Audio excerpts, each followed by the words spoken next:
Hello, my name is Snehal Srivastav and today I am going to continue my lecture on chapter 3 Electoral Politics of Class 9 Civics. So I have already divided this chapter into three parts. First point is why election, second point is what is the system of election, and the third point is what is the feature of election in India that makes the election democratic. So I have already completed the first part and now I am going to continue the second part. I have completed the second part till voters list. Second part को voters list तक complete कर दिया था और voters list के बाद आता है nomination of candidates. Nomination of candidates बहुत ही सिंपल सा प्रोसीजर है किस तरह से नॉमिनेट करते हैं हम कैंडिडेट्स को. तो एक्चुअली नॉमिनेशन ऑफ कैंडिडेट्स क्यों हम पढ़ने जा रहे हैं, क्योंकि जो लोग होते हैं, सिटीजन्स होते हैं, उनको रियल चॉइसेस चाहिए होती हैं. रियल चॉइस का मतलब हुआ कि लोग सही में चाहते हैं कि जो हमारे सामने पार्टीज खड़ी हो, दो पार्टी खड़ी हो रही है तो दोनों की आइडियोलॉजीज एकदम डिफरेंट हो, जिससे कि हम अगर हमारा मन इसके साइड नहीं है, ए को वोट करने का नहीं, तो हम बी को वोट करें और बी को वोट करके सेटिस्फाइड रहे. जितनी भी पार्टीज खड़ी हो सब एक ही बात ना बोले, सबकी बातें अलग अलग हो और हम जिसे चाहें उसे वोट करें. तो इसके लिए सबके पास वोटिंग राइट भी होने चाहिए और सबके पास इलेक्शन में to apply in election as a candidate ये राइट भी होना चाहिए. मतलब कि वो आदमी कैंडिडेट भी बन सकता है खुद को रिप्रेजेंट करवाने के लिए. तो इसके लिए ऐसा ही कुछ है हमारा सिस्टम इलेक्शंस का. हमारा इलेक्शन भी सबको ये अथॉरिटी, ये राइट प्रोवाइड करता है कि हर कोई वोट दे भी सकता है और वो चाहे तो इलेक्शन में खड़ा होकर वोट ले भी सकता है. बट थोड़ा सा डिफरेंस ये है कि जो वोट देने की स्टार्टिंग एज है, मिनिमम एज है, वो 18 है. मतलब कि अगर आप 18 या 18 एज से अबव हैं तभी आप वोट दे सकते हैं किसी को. और डिफरेंस ये आ जाता है कि वोट लेने के लिए, मतलब एज अ कैंडिडेट किसी पार्टी की तरफ से खड़े होने के लिए आपकी एज कम से कम 25 ईयर्स होनी चाहिए. पॉलिटिकल पार्टीज उनको जिसको भी अपॉइंट करती है अपनी तरफ से, अपना कैंडिडेट बनाती है, उसको जो है अपना सपोर्ट देती है पूरी तरह से और साथ ही साथ अपने पार्टी का लोगो या फिर जो भी उसका इमेज है वो भी प्रोवाइड करती है, मतलब सिंबल एक तरह से कह सकते हैं आप. बट इलेक्शन में वोट करने के लिए कुछ लोगों को मना भी कर दिया जाता है, बट ये बहुत ही रेयर केस में होता है. जिनके ऊपर क्रिमिनल केस चल रहे हैं वो बहुत रेयर केस वाले. ऐसा नहीं कि सारे क्रिमिनल्स को वोटिंग राइट नहीं है, उनको भी राइट है और इलेक्शन में खड़े होने का भी राइट है उनके पास. बट बहुत रेयर केस में उनको एग्जेम्प्ट कर दिया जाता है इन सब चीज़ों से. जो कोई भी इलेक्शन में पार्ट लेना चाहता है, कैंडिडेट की तरह बनना चाहता है, तो उसे एक एप्लीकेशन फॉर्म फिल करना होता है और सिक्योरिटी मनी भी डिपॉजिट करना होता है. एप्लीकेशन फॉर्म फिल करके उसको जो है कुछ रूल्स एंड रेगुलेशन भी फॉलो करने पड़ते हैं. इसके लिए सुप्रीम कोर्ट ने कुछ टर्म्स एंड कंडीशन इशू कर दी है कि जो कोई भी इलेक्शन में खड़ा होगा उसे अपनी एसेट्स और लाइबिलिटीज के बारे में पूरी तरह से बताना होगा. उसके ऊपर क्रिमिनल केसेस जो पेंडिंग है उनके बारे में बताना होगा और वो जो है किसी भी जो भी पेंडिंग केस वो तो बताया ही, साथ उसकी एजुकेशन क्वालिफिकेशन भी बताना होगा. और ये सब चीजें पब्लिक के लिए अवेलेबल रहेंगी, जिससे कि पब्लिक जो है एक अच्छा सा लीडर सेलेक्ट कर सके, एक अच्छे इंसान को वोट दे सके अपने हिसाब से. वो चाहे तो एजुकेशन क्वालिफिकेशन के बेस पे करे, वो चाहे तो क्रिमिनल देख के उस बेस पे करे, या फिर वो चाहे तो उनकी एसेट्स और लाइबिलिटीज के बेस पे करें, या फिर वो उनके पॉलिटिकल एजेंडा पे के बेस पे उनको वोट करें. ये पब्लिक के ऊपर छोड़ दिया जाता है. ये सब तो बातें रही हमारी नॉमिनेशन ऑफ कैंडिडेट्स के प्रोसीजर में. इसके बाद हम लोग बात करने जा रहे हैं इलेक्टोरल या फिर इलेक्शन कैंपेन में. इलेक्शन कैंपेन में क्या होता है कि हर पार्टी जो होती है वो अपने बारे में इंट्रोड्यूस करती है, खुद को इंट्रोड्यूस करती है वहाँ की पब्लिक को, वहाँ के वोटर्स को. ये बताना चाहती है कि हम आपके लिए क्या करना चाहते हैं. सबके पास ये राइट होना चाहिए, पब्लिक को भी ये राइट होना चाहिए कि वो वहाँ की जो भी पार्टीज हैं उनके बारे में जाने, और उन पार्टीज को भी ये राइट होना चाहिए कि वो अपने बारे में सारी पब्लिक को बताएं. तो इसके लिए इसी प्रोसीजर को इलेक्शन कैंपेन बोला जाता है. और मेन पर्पस इलेक्शन का भी यही होता है कि वो चूज करें, पब्लिक जो है वो चूज कर सके डिफरेंट लीडर्स को, या फिर किसी एक पर्टिकुलर लीडर को अगर उसकी टेंडेंसी, उसकी पॉलिसीज वहाँ की पब्लिक को पसंद आती है, उसकी गवर्नमेंट की जो भी पॉलिसी है वो उसको पसंद आ रही है, तो वो एक ही पर्टिकुलर पर्सन को वोट दें. और इसके लिए ये बहुत जरूरी है कि लोगों के पास फ्री और ओपन डिस्कशन का राइट भी हो.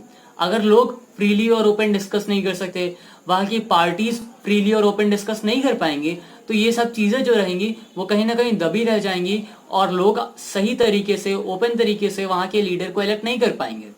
इसलिए इलेक्शन कैंपेन का भी एक प्रोसीजर रखा गया है। इलेक्शन कैंपेन में जब जितने भी कैंडिडेट्स होते हैं उनकी लिस्ट आ जाती है कि इतने इतने इतने कैंडिडेट्स इसमें पार्ट ले रहे हैं इलेक्शन में, और एक डेट होती है जब वोटिंग होती है। तो उन दोनों डेट्स के बीच में 2 वीक्स का गैप होता है। उन 2 वीक्स के गैप में पार्टीज को ये राइट दिया जाता है कि वो अपने बारे में सबको बताएं, और बट पार्टीज जो है इसके लिए बहुत पहले से ही प्रिपेयर करती रहती हैं। उन 2 हफ्तों में टीवी, न्यूज़पेपर सब में पार्टीज की बातें चलती रहती हैं। ये पॉलिटिकल पार्टी बहुत अच्छी है, पॉलिटिकल पार्टी बहुत खराब है, अच्छी खराब जो भी चले, वो सब न्यूज़पेपर और टेलीविजन के ऊपर डिपेंड करता है या फिर उन पार्टीज के ऊपर। और साथ ही साथ वहाँ के जो कैंडिडेट्स हैं वो अपने वोटर्स को कांटेक्ट कर सकते हैं उस टाइम पे, वो मोबिलाइज कर सकते हैं, मतलब उनको बोल सकते हैं कि आप यहाँ से वहाँ जाइए और उनको भी इसके बारे में बताइए, हमारी जो पॉलिसीज हैं उनके बारे में एडवर्टाइज करिए सब जगह पे। तो इस तरह से होता है इलेक्टोरल कैंपेन। और सही बात है कि सबको ये राइट होना चाहिए कि वो अपने बारे में बता सके सबको, बट एक्चुअली ये पूरी तरह से फ्री कर देना किसी भी पार्टी को, किसी भी सिस्टम को सही नहीं होता। तो इसलिए गवर्नमेंट ने एक और बॉडी बना रखी है, कंस्ट्रक्ट कर रखी है इस चीज़ के लिए कि वो इन सब चीज़ों पे ध्यान दे। इन सब चीज़ों पे ध्यान देने के लिए गवर्नमेंट की जो बॉडी है उसने कुछ रूल्स बनाए हैं।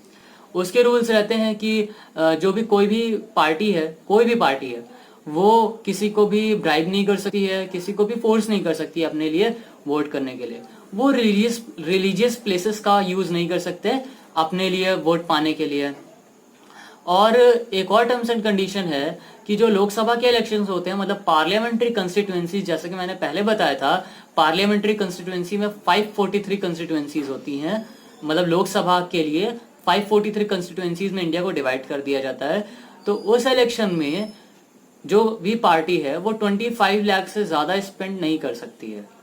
और जो नॉर्मल इलेक्शन होता है, लाइक असेंबली कंस्टिट्यूएंसीज का इलेक्शन जो होता है, उस इलेक्शन में पार्टी सिर्फ 10 लाख तक का खर्चा कर सकती है। इससे ज्यादा करने पे उसको बैन कर दिया जाएगा, चाहे वो जीत जाए चाहे वो हार जाए। इसके बाद कुछ पॉलिटिकल पार्टीज ने मिल करके एक और वहाँ का कोड ऑफ कंडक्ट बनाया। उस कोड ऑफ कंडक्ट में यह था कि कोई भी पॉलिटिकल पार्टी है वो रिलीजियस प्लेसेस पे जा करके वहाँ पे अपने एडवर्टीजमेंट नहीं कर सकती है।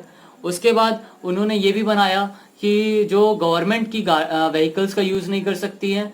और साथ ही साथ वहाँ के जो कोई भी इलेक्शन डिसाइड हो गए हैं, अगर इलेक्शन की डेट्स आ चुकी हैं, तो इलेक्शन की डेट्स आने के बाद कोई भी पॉलिटिकल लीडर, कोई भी कैंडिडेट ये नहीं कह सकता है कि मैं बहुत बड़ा काम ये करने जा रहा हूँ या कोई और बड़ा काम करने जा रहा हूँ।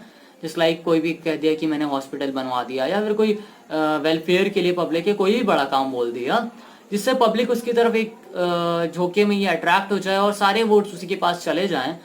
तो इस चीज़ को भी बैन कर रखा है वहाँ की जो भी बॉडीज है और पॉलिटिकल लीडर्स ने भी। क्यों?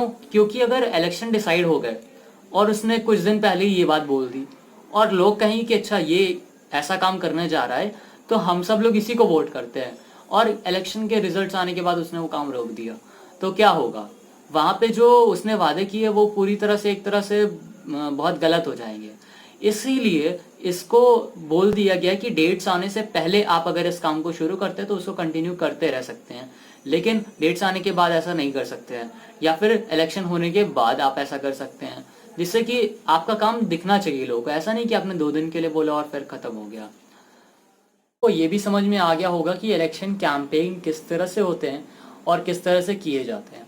फिर इसके बाद इलेक्शन के टाइम में, पहले के टाइम क्या होता था कि लोग बैलेट पेपर्स पे जा करके स्टैंप लगाते थे अपनी प्रेफर्ड पार्टी पे या अपनी फेवरेबल पार्टी पे, जिस पार्टी को वो वोट करना चाहते थे, और फिर वो बैलेट पेपर एक फिर काउंट किए जाते थे और फिर वोटिंग के रिजल्ट्स आते थे। अब क्या होता है, अब ईवीएम मशीन्स को यूज़ किया जाता है, इलेक्ट्रॉनिक वोटिंग मशीन।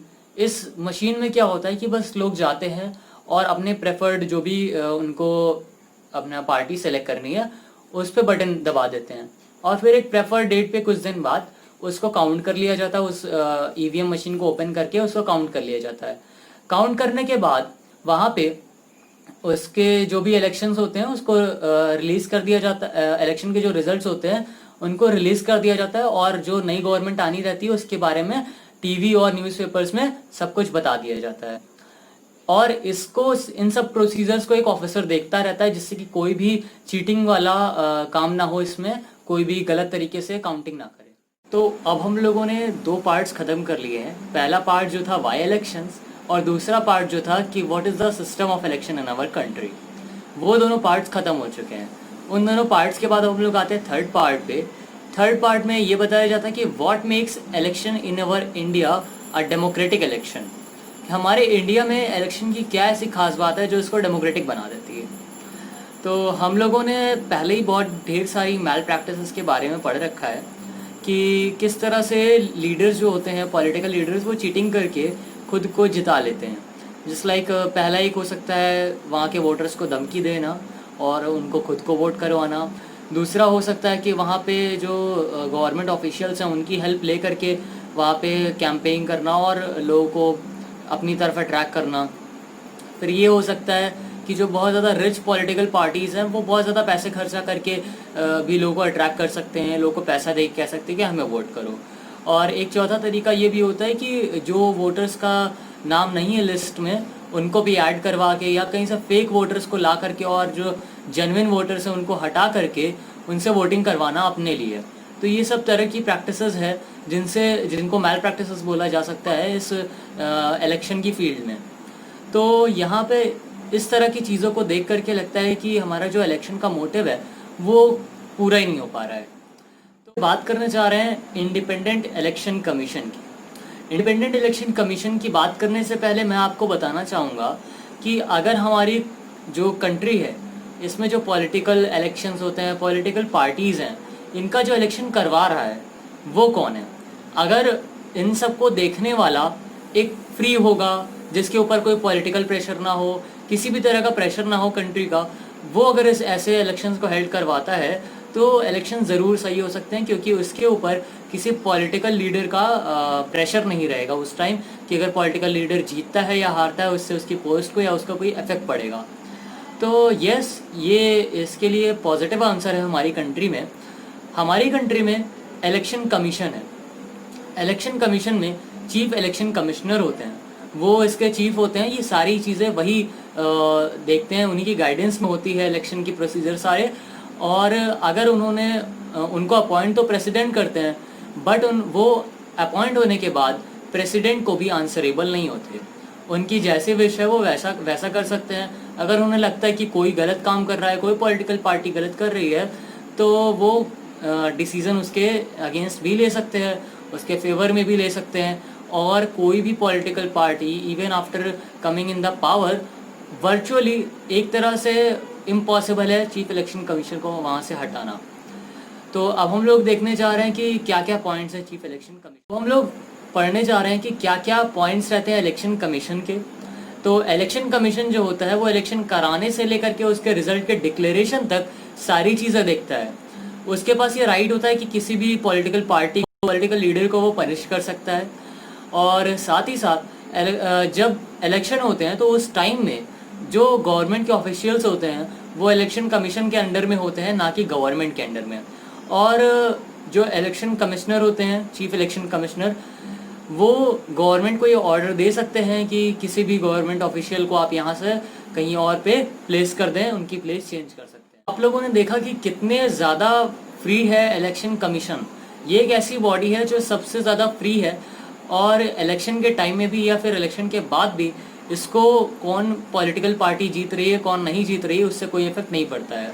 और ये डिसीजन सारे अगेंस्ट भी ले सकती है किसी पॉलिटिकल पार्टी का और फेवर में भी ले सकती है, और इसको कोई बोलने वाला नहीं है। तो आप देख सकते हैं कि इसके फ्री होने का कितना ज़्यादा हम लोग को फ़ायदा मिल रहा है।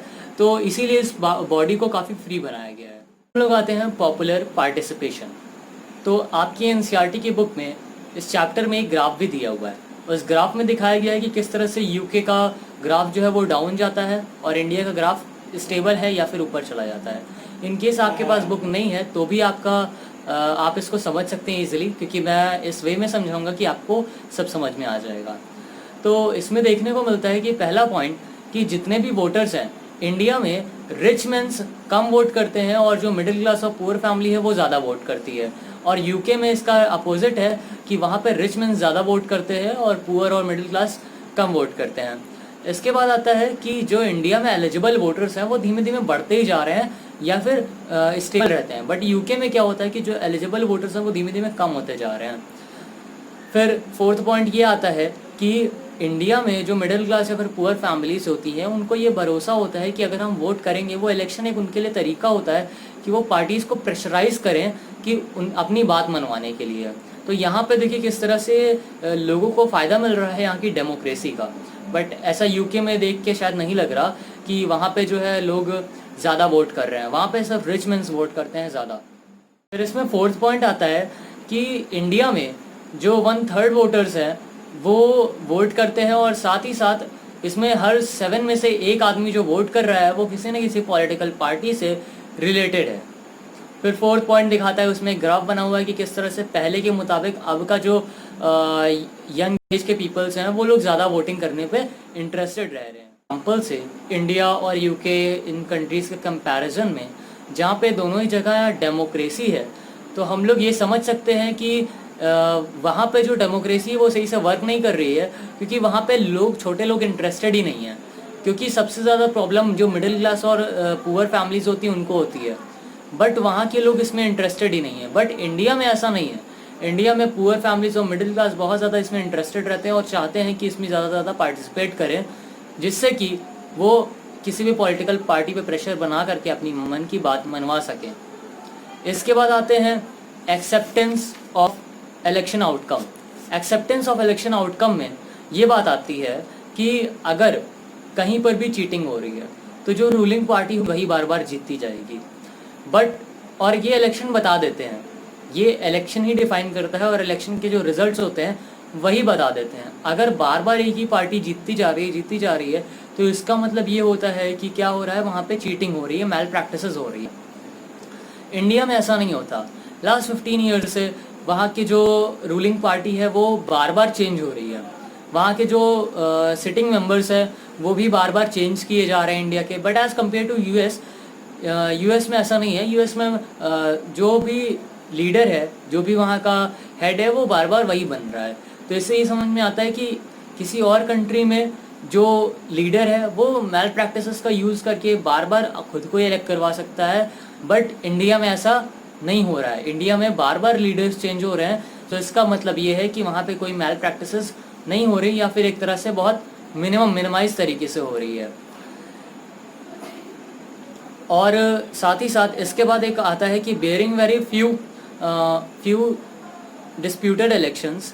जो डिस्प्यूटेड इलेक्शंस होते हैं, मतलब कि जिनमें डिस्प्यूट्स होते हैं, माना जाता है कि इसमें कोई ना कोई गड़बड़ी हुई है, उन सब इलेक्शंस को भी लोगों की विश पे डिसाइड किया जाता है कि कौन जीता। चीज़ें ये स्टेट करती हैं कि इंडिया में जो इलेक्शंस होते हैं वो डेमोक्रेटिक होते हैं, क्योंकि भले कोई एक दो मेंबर्स ऐसे हो सकते हैं जिन्होंने बहुत ज़्यादा मनी स्पेंड करके वहाँ के इलेक्शंस जीत लिए, बट ओवरऑल जो डिसीजंस होते हैं, ओवरऑल जो एक हेड सेलेक्ट होता है, वो सब यही आइडेंटिफाई करता है कि यहाँ के जो इलेक्शंस हो रहे हैं वो डेमोक्रेटिक हो रहे हैं। इसके बाद कुछ चीज़ें ऐसी भी होती हैं जो डिफाइन करती हैं यहाँ के जो फ्री एंड फेयर इलेक्शन है उसको बताती हैं। कि होता है कि कई मेंबर्स ऐसे होते हैं, पहला पॉइंट ये है कि कई मेंबर्स ऐसे होते हैं जिनके पास पैसा बहुत ज़्यादा होता है, और कई मेंबर ऐसे भी होते हैं जिनके पास पैसा बहुत कम है, और दोनों ही इलेक्शन में खड़े हैं। तो ज़रूरी नहीं है कि जिनके पास पैसा बहुत ज़्यादा है वही जीते हैं, क्योंकि यहाँ पे डेमोक्रेटिक तरीके से इलेक्शंस होते हैं। लोग उसी को फेवर करेंगे जो उनके लिए काम करेगा, ना कि जो बहुत ज़्यादा पैसे खर्च करेगा। तो इसलिए दोनों के चांसेस बराबर होते हैं, बट जिनके पास पैसा ज़्यादा है वो थोड़े से एडवांटेजेस ज़्यादा ले सकते हैं इन सब चीज़ों में। वो अपनी कैंपेनिंग बहुत अच्छे तरीके से कर सकते हैं। जिनके पास पैसा कम है उनको बहुत प्रॉब्लम्स फेस करनी पड़ सकती हैं लोगों के सामने और ट्रैवल करने में, और बहुत ढेर सारी प्रॉब्लम्स आ सकती हैं। नेक्स्ट पॉइंट ये भी आता है कि कई पार्ट्स ऐसे भी होते हैं कंट्री के जहाँ पे कुछ क्रिमिनल पीपल्स होते हैं, वो डोमिनेट कर जाते हैं और दूसरे लोगों को, अच्छे लोगों को, या फिर उनको वहाँ से निकाल देते हैं। तो ये एक थोड़ा सा बैड इफेक्ट हो जाता है। इसमें ऐसा भी होता है कि कुछ लोग फैमिली के जो होते हैं, मतलब कि जो पॉलिटिकल पार्टीज़ होती हैं, वो अपने फैमिली के ही मेंबर्स को टिकट्स बांट देती हैं, तो जिससे कि पावर एक फैमिली में ही चली जाए। फोर्थ पॉइंट ये भी आता है कि जो ऑर्डिनरी पीपल्स होते हैं उनके लिए इलेक्शंस काफ़ी टफ होते हैं, उनके लिए लोगों से कांटेक्ट करना और विद लेस मनी काफ़ी टफ हो जाता है। तो यहाँ पे एक डिसएडवांटेज ये भी हो जाता है कि लोग सही से पार्टिसिपेट नहीं कर पाते। स्मॉलर पार्टीज होती हैं और स्मॉलर लोग होते हैं वो काफ़ी ज़्यादा डिसएडवांटेज फेस करते हैं as compare to the big parties, क्योंकि अगर वो थोड़ा सा भी पैसा इन्वेस्ट करते हैं तो उनके लिए बहुत ज़्यादा होता है, बट बड़ी पार्टीज़ के लिए बहुत ज़्यादा पैसा भी बहुत कम, एक तरह से उनके कंपैरिजन में कम माना जाता है। तो इसलिए यहाँ पे जो लॉस होता है वो छोटी पार्टीज़ का बहुत ज़्यादा हो सकता है। तो यहाँ पे ये चैप्टर एंड होता है और इस चैप्टर में ओवरऑल ये समझाया गया है कि हमारी जो कंट्री है उसके इलेक्शंस डेमोक्रेटिक होते हैं, बट उसके कहीं ना कहीं छोटे मोटे डिसएडवांटेजेस भी हैं जिनको हम इग्नोर नहीं कर सकते, उन्हें याद करना पड़ेगा। और आई होप आपको ये वीडियो पसंद आया हो। अगर आपको ये वीडियो पसंद आया तो please like, subscribe and share it with your friends. Thank you very much.